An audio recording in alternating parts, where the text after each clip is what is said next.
A brave new world is near. Science and technology enable us humans to overcome hunger. We can produce more food in shorter time that doesn't get bad, that looks and tastes better. Families can eat cheaper and healthier.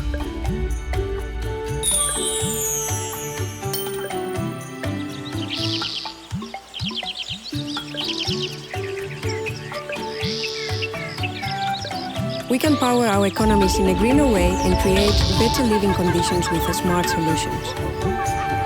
The world of work becomes more efficient, safer, and negative impacts of economic growth in nature can be reduced to a minimum.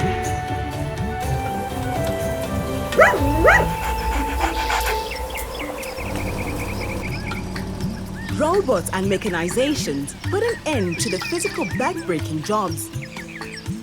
They augment production while reducing costs. We get better value for our money. New flexible working conditions boost creativity and economic success. The internet and its applications make life so much easier and interesting. Women finally can have it all. Professional realization, friends, family, and fun. But is it really? Large-scale agriculture and genetically optimized seeds can feed the world, but at the same time starve the local population. Big corporations decide what is farmed and can afford to get hold of the good land. Small-scale farmers simply cannot compete. Fertilizers and insecticides are having tremendous impact on the environment and health. And many of the local farmers that do remain are made dependent on buying modified seeds from the multinationals. The greenwashing of the economy does not make capitalism more environmentally friendly, sustainable, and just.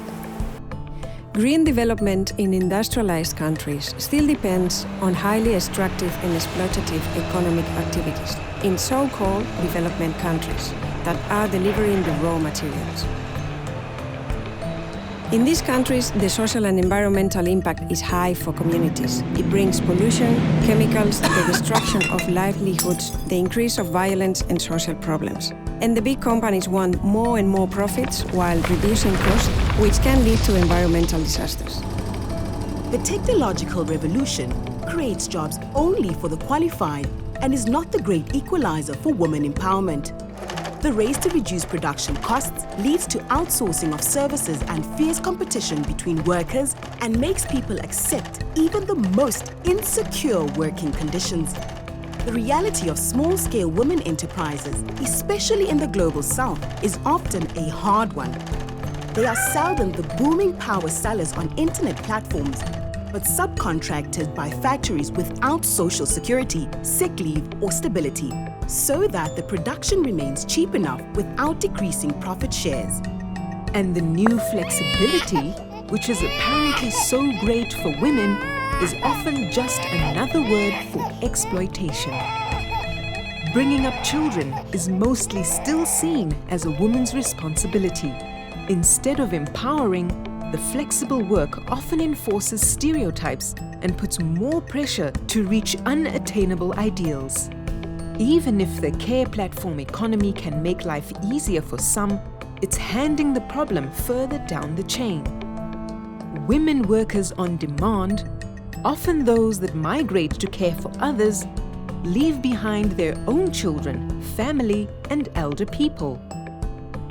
But why? Why do we accept this? Why do we still work so hard to keep a failing system running when we have a choice? Feminists all over the world live alternative ways that are putting life, nature, and people back in the center. People are fighting for land to be able to grow what they need. Community seed banks reduce dependency and reproduce local knowledge about crops and agriculture to fight hunger without putting chemicals in the ground, destroying biodiversity and risking the health of communities, and especially women.